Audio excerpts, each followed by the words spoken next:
When I was growing up, I lived in Punjab in India, my birthplace.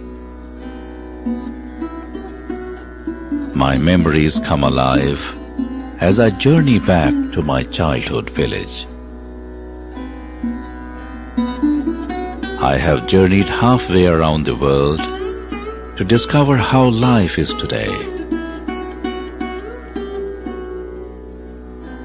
Punjab is one of the 28 states in India, situated in the country's northwest. There are about 80 million Punjabi-speaking people all over the world. Out of those, approximately 25 million live in this part of Indian Punjab.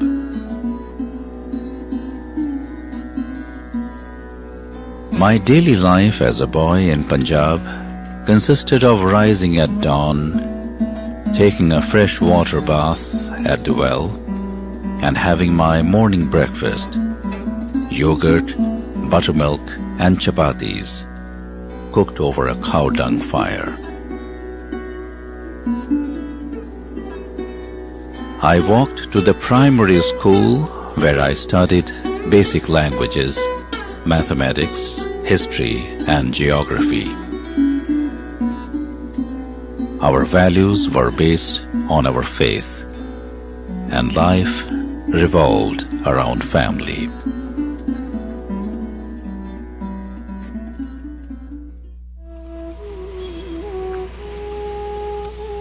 Today, as I travel on the famous and much written about Grand Trunk Road from New Delhi, I remember when this road had only 2 lanes.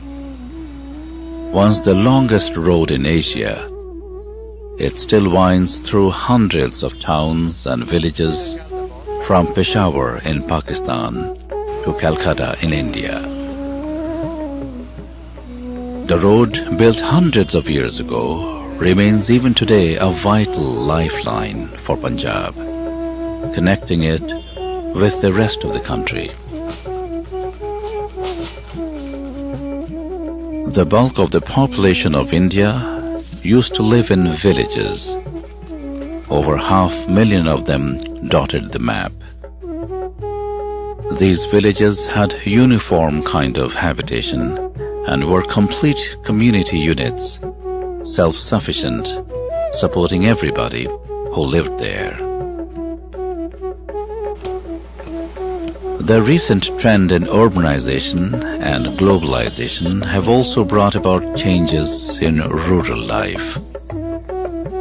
While Indian villages are eager to adapt to new ways, they are also careful in maintaining their old traditions. They continue to live both in the past and the present at the same time.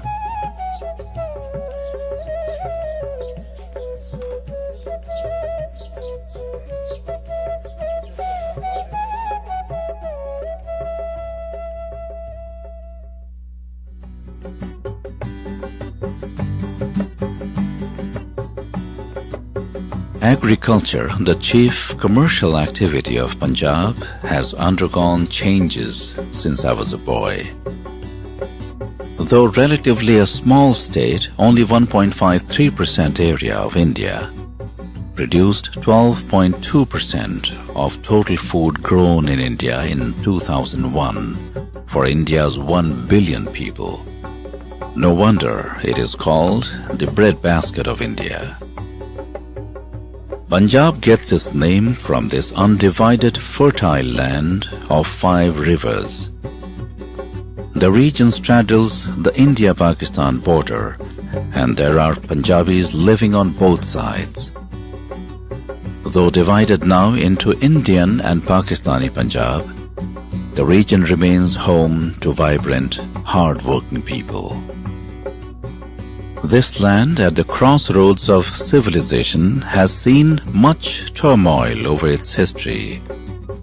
From the invasion of Alexander the Great of Macedonia in 327 BC to the onslaught of Persians, the 350 years occupation by the Mughals of Central Asia, and finally the 100 years of British Raj culminated in the partition of India in 1947. And while many Punjabis stayed home, there were those who ventured abroad to earn their living. Like me, they frequently returned to their ancestral land, our spiritual home. It is in our bones. Punjabi and other Indian expatriates are designated as NRIs or non-resident Indians. These dusty villages have hailed many extraordinary men and women excelling in other countries.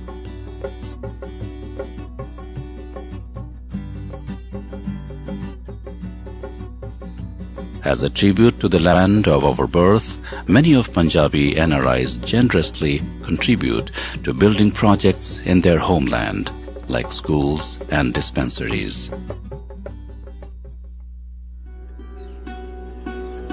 Arriving in my village, I find that the pattern of life remains the same, with only a few scattered changes here and there. Cultural icons remain. There is still a temple, a Sikh Gurudwara, where all the villagers worship. But this is not the one of my boyhood days. A very beautiful old Gurudwara and a big banyan tree were eliminated to make way for the new temple. And I wonder why the planners could not have incorporated the old structure in the new complex and saved the 100-year-old tree. My whole family has immigrated to Canada and the United Kingdom. In our absence, our family homes fell into disrepair. I have decided to repair these properties, as I plan to spend time here when I retire.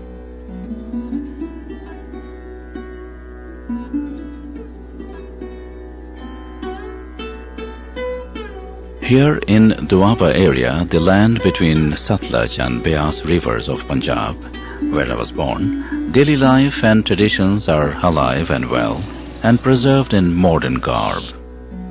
Television is a new feature and entertains the family as it does elsewhere around the world. Bedtime is an unchanged ritual, while breakfast is no longer cooked over a dung fire. The chapatis are as delicious as ever. In the past, entire families lived together, sharing the space and labor in a collective family system. Today, there is still cooperation, usually without many families under the same roof. In this village called Dhamot, Harpreet and Gurpreet are brothers. One works in town, the other has a workshop repairing agricultural equipment. They are both married and each has 2 children. Today, Gurpreet is repairing a wheat combine for the harvest. In the morning, Nina helps her 2 children to get ready for school. Afterwards, Harpreet leaves for the factory in nearby town. She washes the dishes and their clothes manually. Before the heat of the day, Nina and her sister-in-law pick mustard greens and white radishes for cooking. After school, the 4 cousins play in the fields. Sometimes both families take a break near the water tank.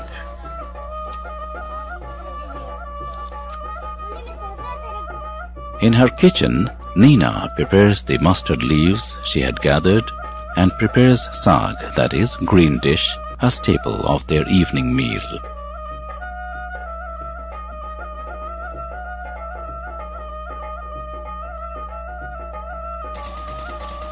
After his dinner, Gurpreet continues his repair work, while Harpreet and Nina chaff greens to feed the buffaloes.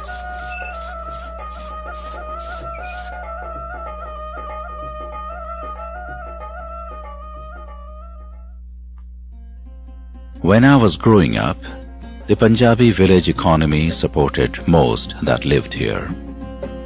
But now farmland has become scarce, forcing many Punjabis to emigrate abroad.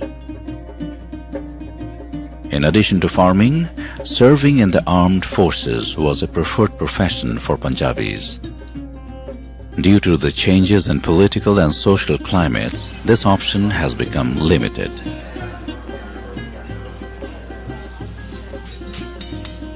When Punjabis leave, they take with them their unyielding work ethic and their commitment to family and faith. Punjabis have settled around the globe, most recently in the US, Canada, the UK, New Zealand, and Australia. In this dispensary established by NRIs from Britain, homeopathic medicines are distributed free of charge. Every year, NRIs fund an eye camp where hundreds of people come for eye surgery.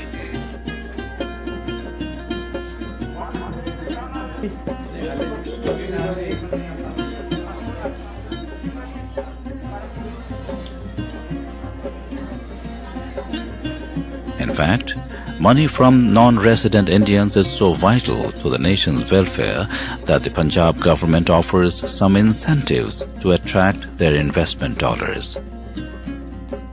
This fair is to entice NRIs from around the world to come home and use their foreign currencies to set up shop. When they return home as non-resident Indians, their foreign currencies help their families, support and develop local businesses, and boost foreign exchange reserves for the Indian government.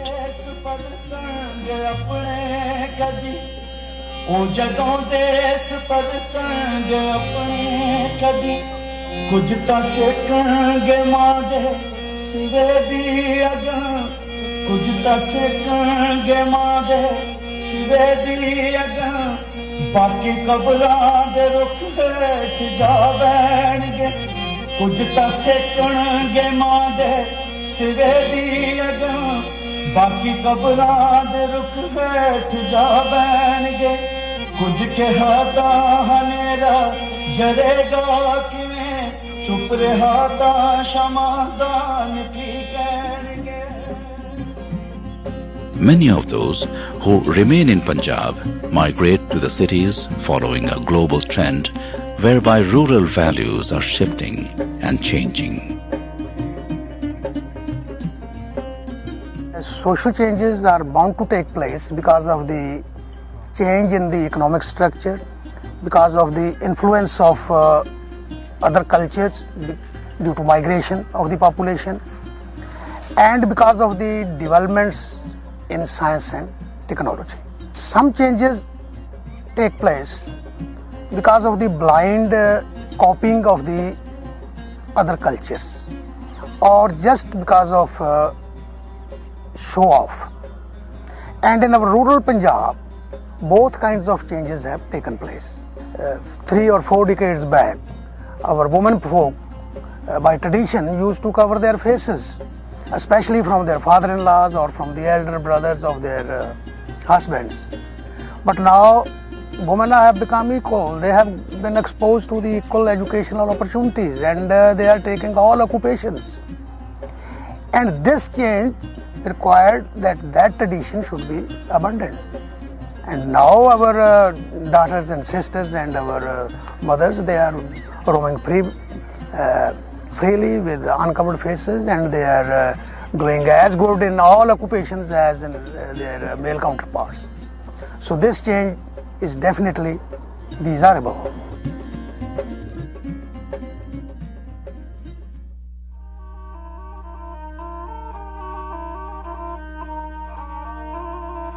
Perhaps the shift in its values is best seen in this new 7-story Gurudwara. Only steps away stood the 200-year-old temple I attended as a boy. Today, it is a symbol of more than spiritual belief. It has become a symbol of prosperity. We used to enter through this entrance, the Darshini Deori. Both inside and out, The temple was covered with wall paintings like these, depicting our history.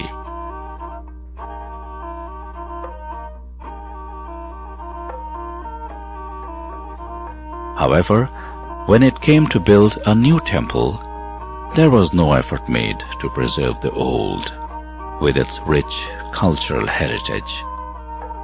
I would like to see a policy where the treasures of our past are cherished, not demolished. Fortunately, the essence of our religion is being preserved.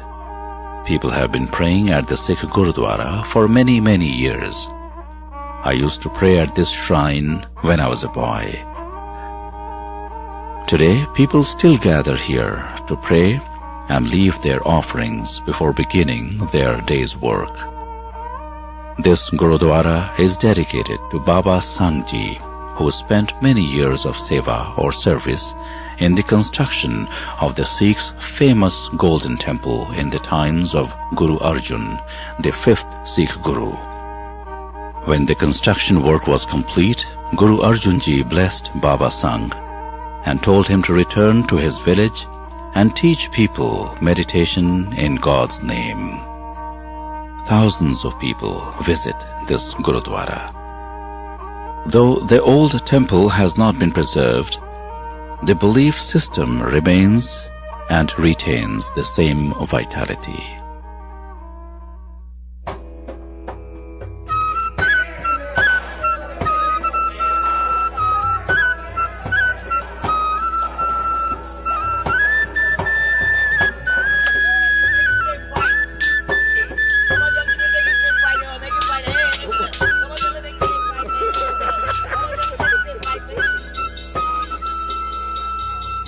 Every Punjabi village pulsates with life.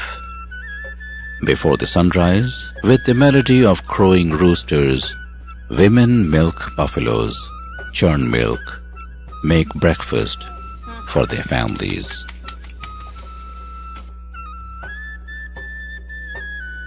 After sending their children to school, they take breakfast to the men in the fields where they work crushing sugarcane, making countries sugar, plowing, watering fields, or looking after the contract labor.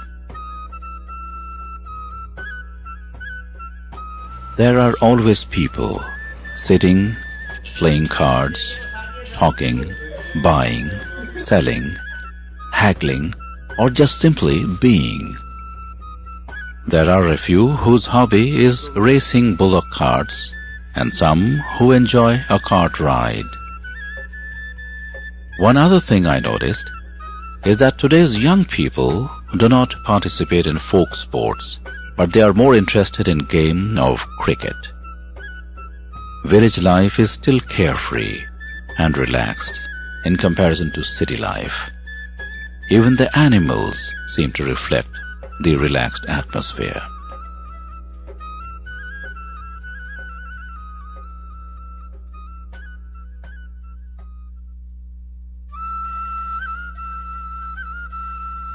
You can understand life in Punjab by the rhythm of its observances of holy days. Throughout the year, there are many festivals celebrated here: Sikh, Hindu, Muslim, Buddhist, and Christian festivals.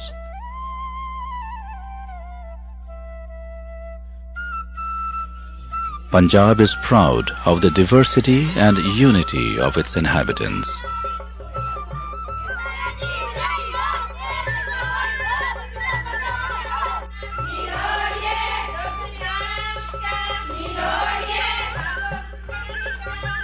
The festival of Lohri is similar to Halloween in the West.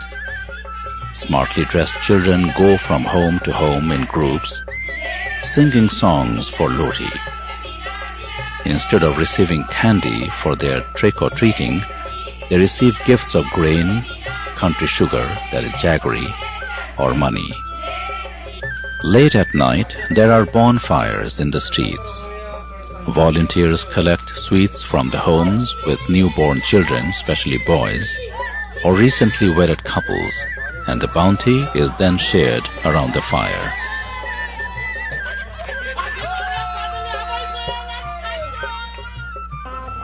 After the partition of India in 1947, Chaukiya has become popular again. The festival honors the Muslim saint Lalanwala Peer of Multan. A traveling feast, it goes from village to village for a month.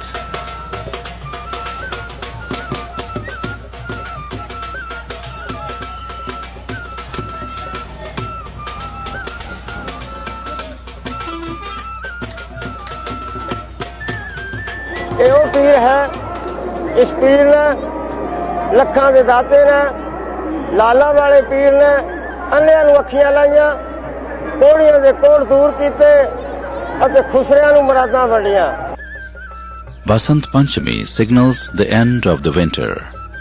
Fields bloom with yellow mustard and green wheat, creating a spring patchwork quilt throughout the countryside. In the spirit of Basant, the women wear yellow scarves and men wear yellow turbans. Kites fly from rooftops. Punjab dawns its spring colors. Another festival that is marked by brilliant colors is Holi. During Holi, neighbors exchange greetings and splash each other with festive colored sprays and powders. This is a Hindu festival. There are many myths as to its origins.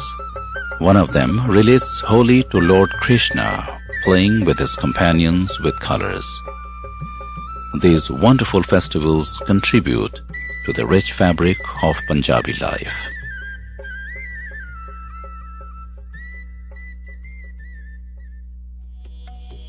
All good things have downside as well. An undesirable side effect of my homeland's newfound prosperity is excessive drinking. It simply didn't exist in my boyhood days. In the past, people indulged in drinking only on festive family occasions. But now, my village has a liquor store, and it seems that a lot of the men consume alcohol almost every day. Another disturbing development is the extravagant expense of wedding ceremonies. So much money is wasted on food, alcohol, clothes, and jewelry. It is not only the rich who are caught in this spending frenzy, but middle and poor classes are also the victims. Such indulgence leads ordinary persons into a lifetime of debt. Weddings are becoming a burden on the girl's parents.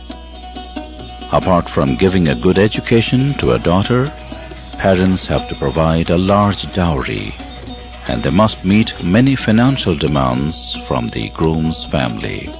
Extravagant expenditure on the social ceremonies or the marriages.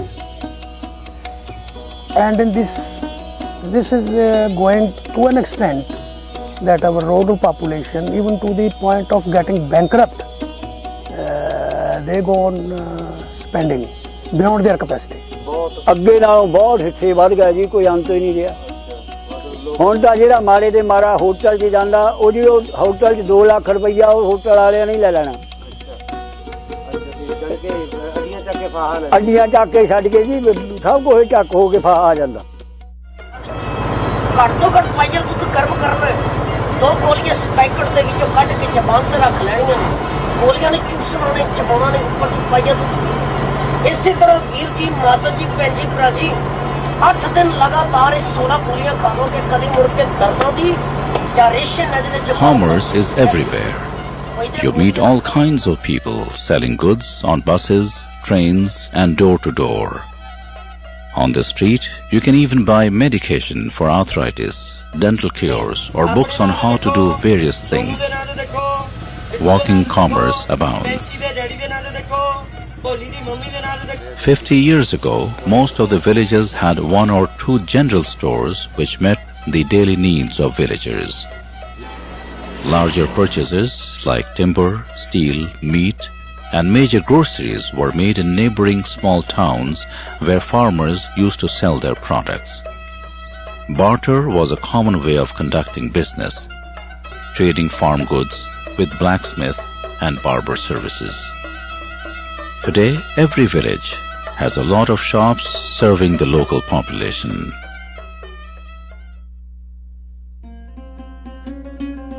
Some of these changes have affected not only village structure but also agriculture.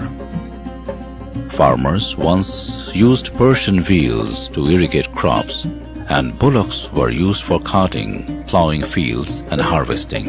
ਪਸ਼ੂ ਪਾਲਣਾ ਖੇਤੀ ਹੁੰਦੀ ਸੀ, ਜ਼ਮੀਨਾਂ ਮਾਰੂ ਹੁੰਦੀਆਂ ਸੀ, ਕੁਛ ਨਾ ਸੀ ਪੈਲੀ ਹੁੰਦੀ।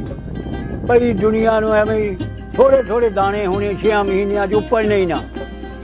ਜਦ ਆ ਨਹਿਰਾਂ ਨਿਕਲ ਗਈਆਂ, ਟਰੈਕਟਰ ਆ ਗਏ, ਉਸ ਟਾਈਮ ਦੇ ਫੇ ਹੁਣ ਬੜੀ ਖੁਸ਼ਹਾਲੀ ਆ।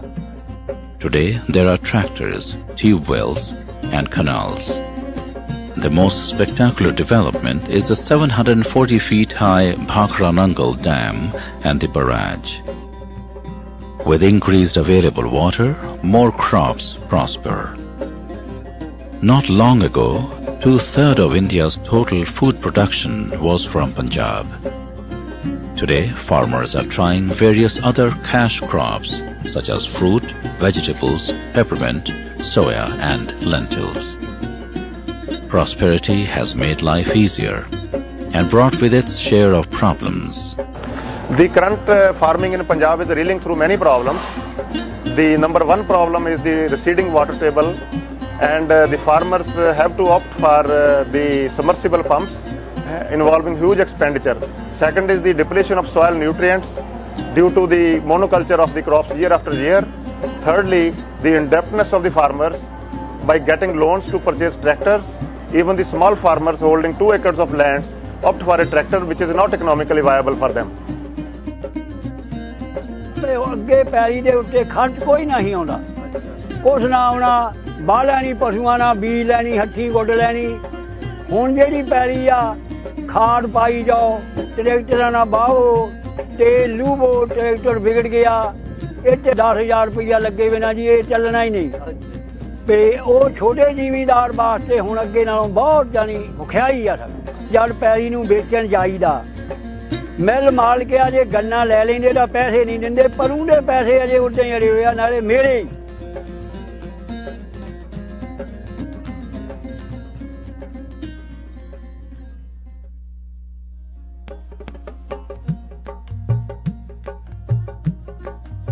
The Bhakra Nangal Dam and the added prosperity from increased agriculture has brought benefits to all sectors of Punjab. Education has become universal. As a child, I attended this school in the late 40s. There were only 2 rooms and a veranda with 2 little storerooms on each end and a playground. We used to sit on the floor on mats. Some classes are still like that. Any homework was done under the candlelight or earthen oil lamps. However, that has changed, and a flip of a switch illuminates students' reading. Another major social shift is that now girls go to school too. They did when I was little, but not very many. There were only 2 in my class of 30. Today, women have equal access to education, and they exceed the male students with a ratio of 55% to 45%. In old days, one had to travel long distances to attend high schools. Nowadays, high schools are in abundance in villages. I used to bicycle 9 miles every morning to attend high school.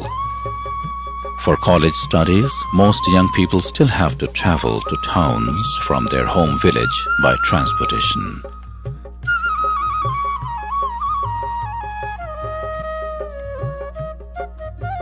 One problem with today's education system, however, is a lack of technological sophistication. Unfortunately, a lot of what is learned does not lead to a job. I fear that a lot of education may be without practical application or value. Generally, education acts as an equalizer in a society.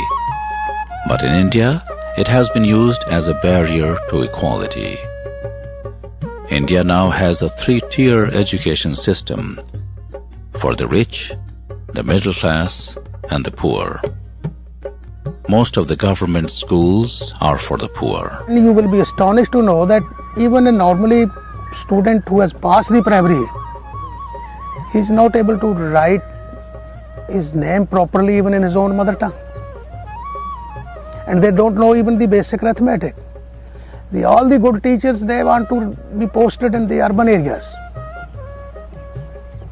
And the schools in the rural areas, they are without the teachers, they are without the laboratory facilities.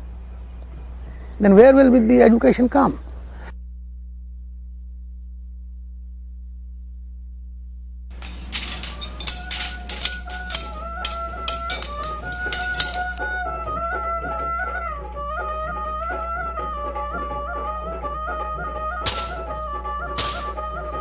Punjabis earn their money by sheer hard work, and they spend it lavishly on the good things of life.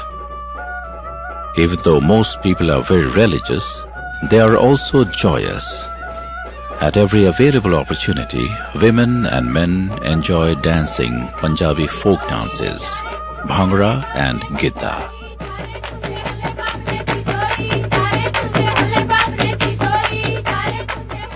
Bhangra is now becoming known all over the globe.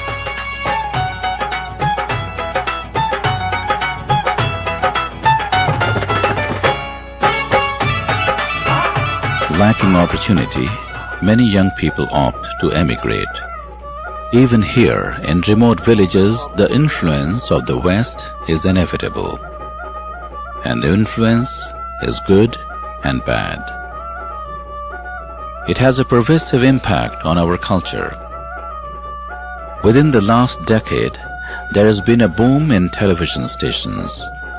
Large corporations are taking advantage of the business opportunity of selling to India's rapidly growing middle class.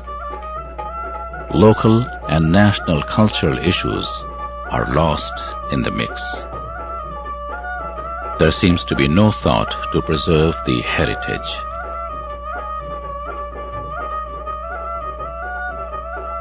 This was really brought home to me the day I visited a video shoot in village Jandiala based on old traditions. It's a family music. But it was so difficult to sell this album. Wherever we went with this album, they listened, they said it's a good music, but it won't sell. So mix some, add some beat music, get some new popular singers to sing these numbers, only then it will sell. But we believe that then the spirit will go. It has to be very soft and very authentic tones, and most of the singers are newcomers. So we kept waiting. We went from one company to another, but everybody threw it out. Okay? It is not commercially viable project. So ultimately I convinced Mr. Darshan Kumar of T-Series that give me a trial. I won't charge money for the music recording. You give me money for making the video. So I'll give you a music video. Then you can sell the music video, and I'll get back my money which I have invested. My wife sold her ornaments because to get this recording done. So ultimately he agreed. There has been a big boom in teen-targeted music with scantily dressed women appearing on TV. This is new. It is not part of our culture. Huge number of people are exposed to this programming, and it's creating a dilemma for the society. Where do our cultural heritage and folklore fit in? What becomes of our cultural traditions? We of the senior generation are deeply concerned about the way our youth is taking to the new American style of life. Our architecture, for example, our music, for example, has been vitiated, has been almost a deculturalization has taken place. It is, I mean, the kind of music that you hear, it has nothing to do with the soil of Punjab. The kind of poetry that you hear, it has nothing to do with our language, with our traditions of poetry. The kind of kirtan, for example, that you hear is not kirtan. Everything has been made subjected to the disco demands.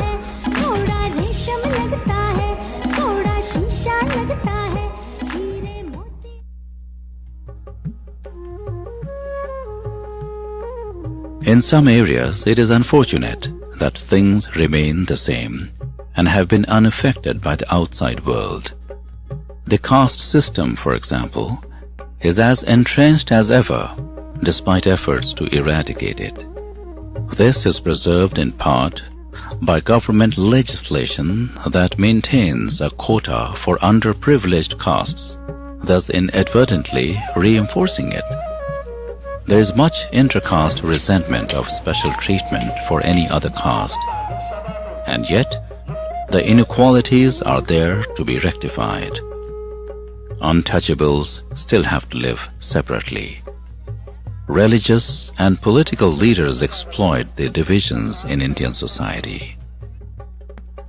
ਬਾਹਰ ਪੇਪਰਾਂ 'ਚ ਪੜ੍ਹਨ ਤੋਂ ਪਤਾ ਲੱਗਦਾ ਵੀ ਕਈ ਵਾਰੀ ਕਈ ਲੋਕ ਕਾਸਟ ਦੇ ਜਾਤੀਆਂ ਦਾ ਮਰਡਰ ਹੋ ਜਾਂਦਾ, ਜਿਵੇਂ ਬਿਹਾਰ 'ਚ ਹੋਇਆ। ਲੋਕ ਕਾਸਟ ਨੂੰ ਬੁਲਾਉਂਦੇ ਨਹੀਂ ਲੋਕ, ਉਹਨਾਂ ਸੋਸ਼ਲ ਲਿੰਕ ਘੱਟ ਰੱਖਦੇ ਆ।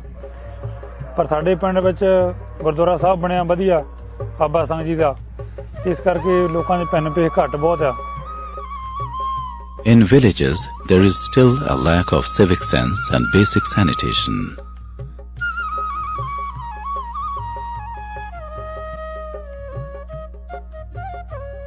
These are indeed areas where progress would be welcome. In this village of Kharodi, NRIs and Punjab government are funding a program to install underground water, drainage and sewage system.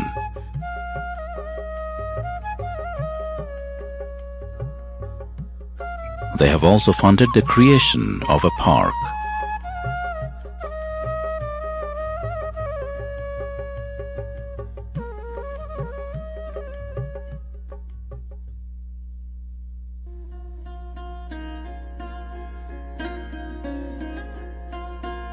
Punjab has been blessed with numerous men of God.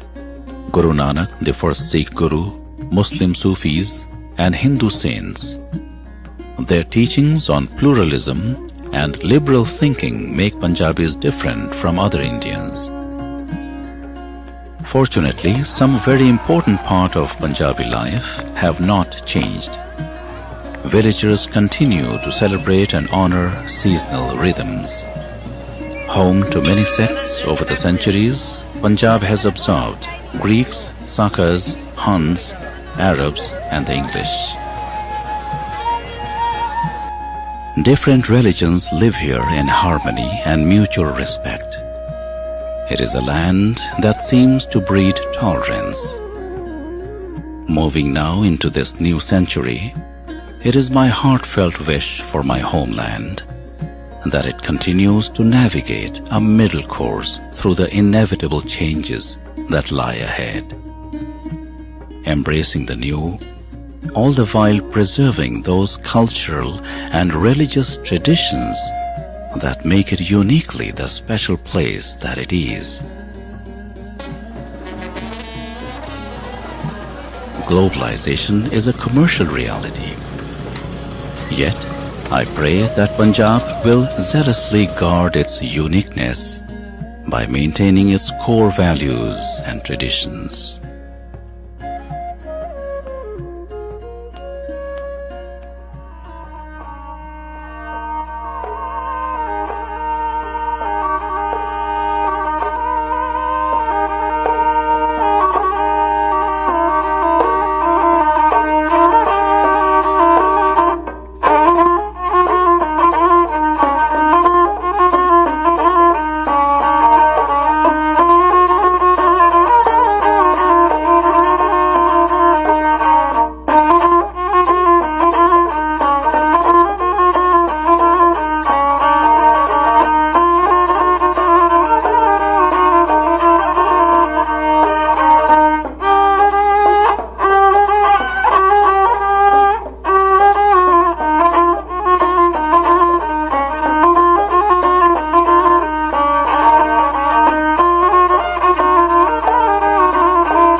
काल की तभी चलायो सब सिखन को हुक्म है गुरु मान्यो ग्रंथ गुरु ग्रंथ जी मान्यो प्रगट गुरां की दे. From the Timeless One comes the directive, in accordance with which was established the Khalsa Panth. To all Sikhs there comes the call, acknowledge the Granth as the Guru, for it is the manifest body of the Masters. Yea, with pure hearts, seek the Lord in His word.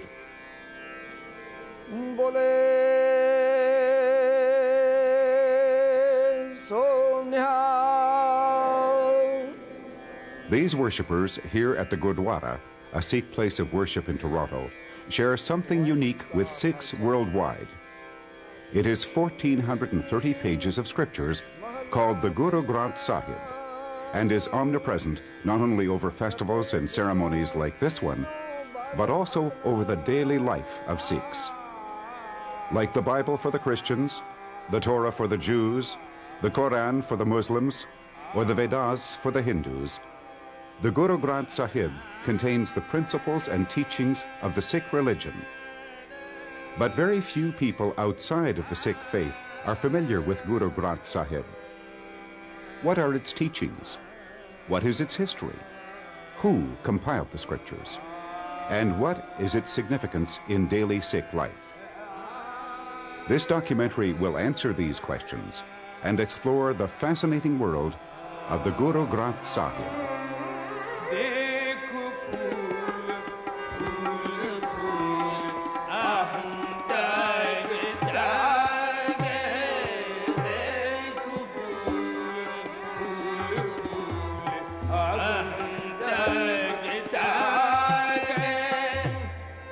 The Sikh scriptures, or Guru Granth Sahib as it is called, is unique in the world.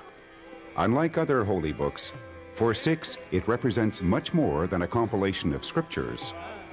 Not only does it embody the spirit and philosophy of the Sikh religion, but it is considered to be the Guru in perpetuity, or spiritual guide, that is a poetic celebration of God and humanity. It is also considered a sacred personification of the wisdom of the Sikh Gurus and God's supremacy.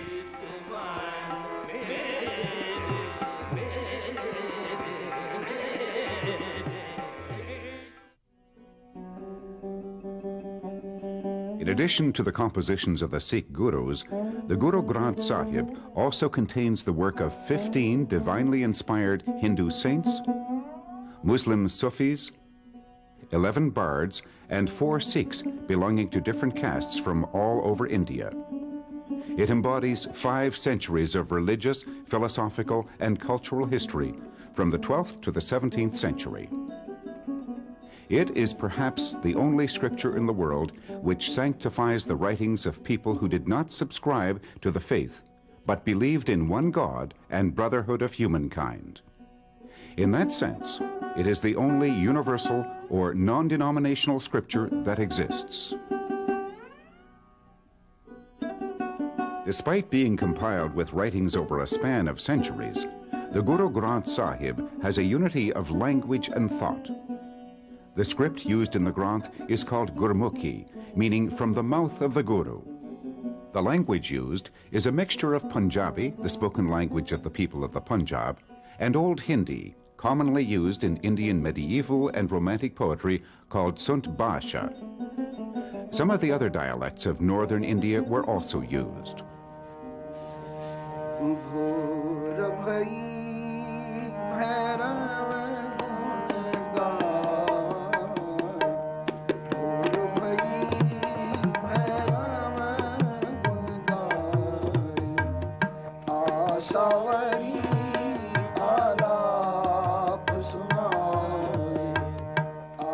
The Gurus believed that divine worship through music was the best way of achieving communion with God, and they knew that music and rhythm deeply affect the human soul. In the Granth, the major portion of poetry is arranged in different ragas and is meant to be sung. Ragas are usually sung according to the season or the time of day or night. Guru Granth Sahib is arranged in 31 major ragas. There are 29 mixed varieties of ragas also to be found in Guru Granth Sahib.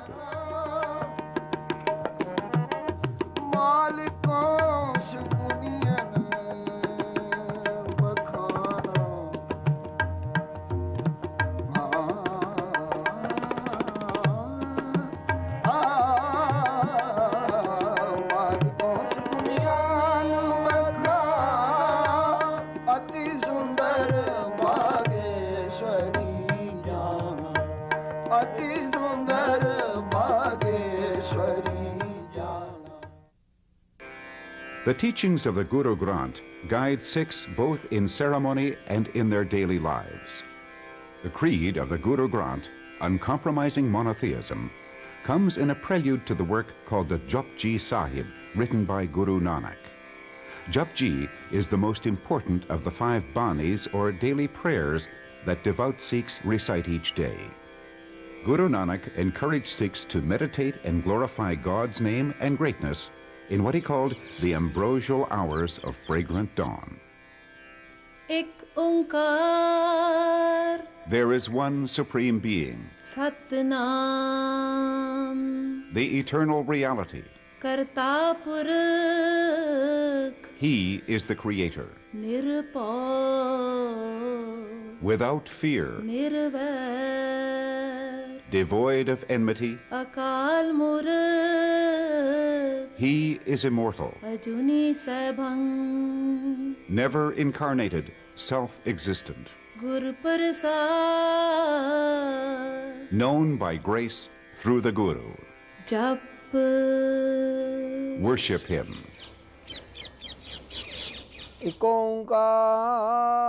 Prominent in the writings of the Guru Granth is the extreme importance of equality. जात का गर्भ ना करियो कोई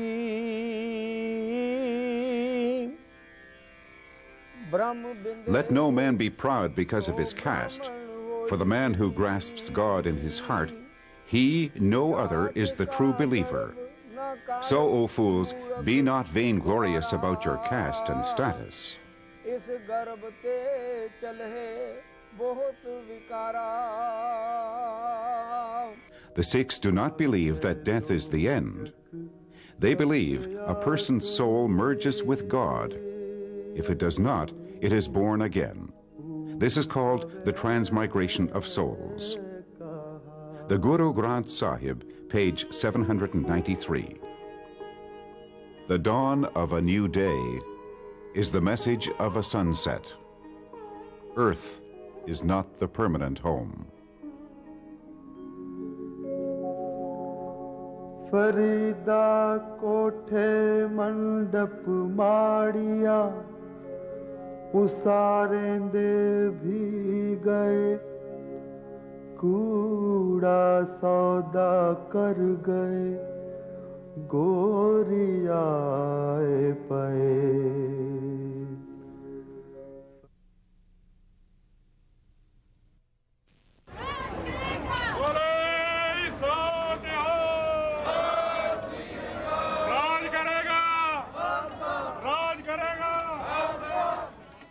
Today is the anniversary of the Khalsa of the Sikh faith.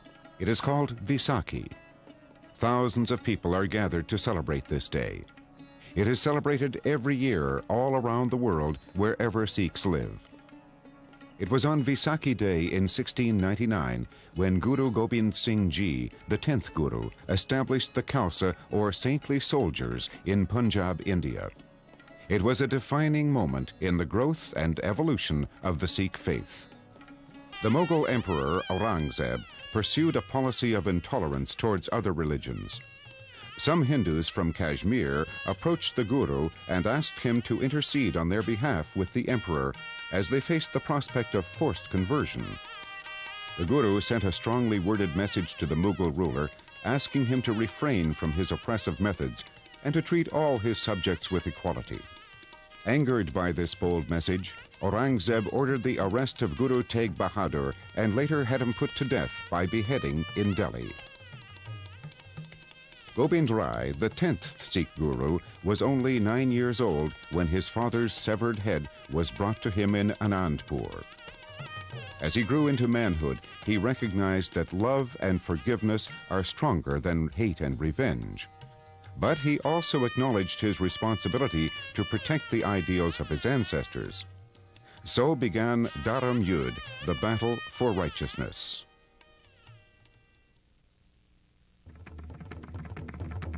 Guru Gobind built a fort and raised an army to fight the Mughals and the powerful Rajas of the hill regions. He was under constant attack from the enemy armies. Apart from defending his people, he protected and propagated the mission of the previous gurus. Guru Gobind Rai was a born soldier, administrator, and spiritual leader. His military instincts and bravery won the respect of the enemy and the loyalty of his followers. Guru Gobind Rai knew that to preserve the Sikh faith, he had to challenge the Mughal rulers. He also knew that this task could only be carried out if a new spirit was infused in his followers. Hence, he conceived the formation of the Khalsa. He mixed sugar in plain water and stirred it with a double-edged dagger while reciting hymns, including some of his own compositions, and called it Amrit, the nectar. For their unquestioned loyalty, he baptized the 5 volunteers. The 5, who up until then had belonged to 5 different castes, were made to drink out of one bowl to signify their initiation into the casteless society of the Khalsa.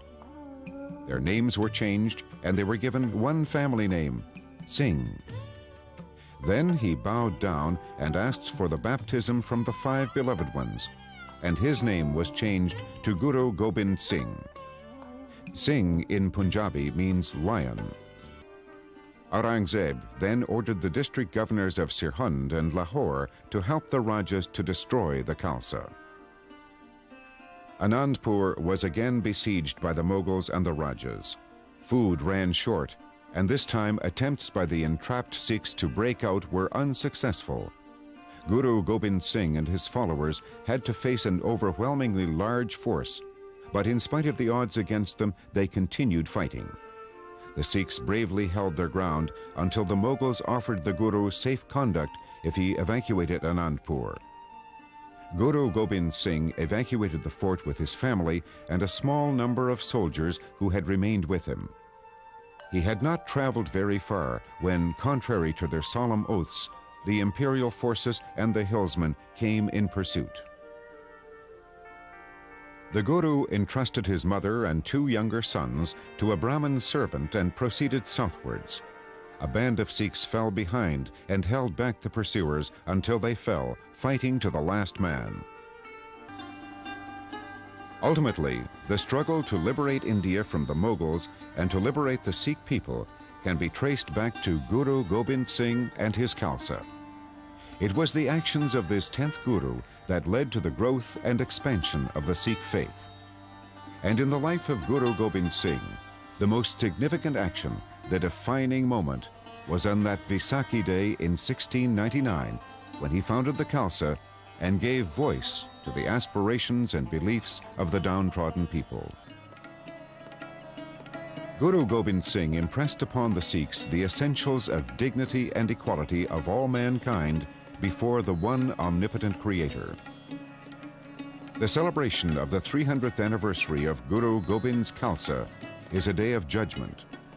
The Khalsa reaffirms that it has been given a distinguished outward appearance as a sign of inner qualities of Dharma or truth. The Khalsa is charged for the well-being of all humanity. This can be accomplished if the Khalsa becomes truly God's Khalsa, Vaheguru Ji Ka Khalsa, and then spreads in the world Dharma, which means victory of God on earth, Vaheguru Ji Ki Fateh.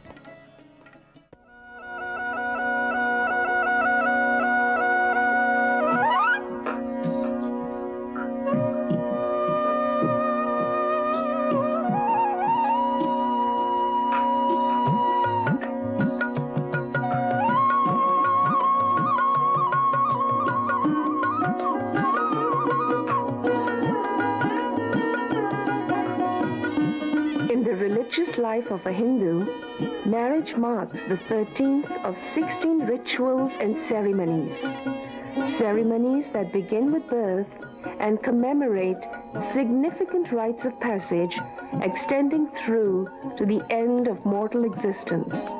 Thus, marriage is considered not only a partnership in this life, but also in a more permanent and eternal sense. The Hindu wedding begins with a ceremony to honor the groom.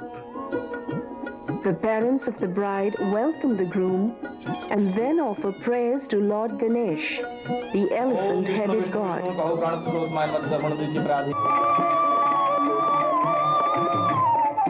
The Sikh wedding ceremony, known as Anand Karaj, has been practiced for more than 400 years, since the time of Guru Amar Das Ji.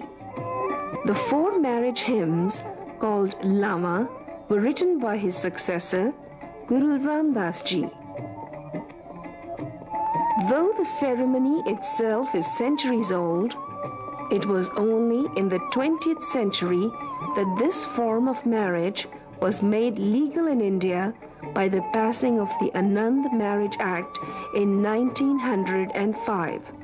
The Hindu and Sikh wedding ceremonies exemplify how marriage is among the most moving and reverential of all rites. It is a ceremony of joy, hope, and love. It's a union not only of bride and groom, but of families and friends in a fervent wish for happiness and prosperity. It represents so much that is good in mankind, and it transcends culture, language, and faith, speaking the universal language of 2 hearts beating as one.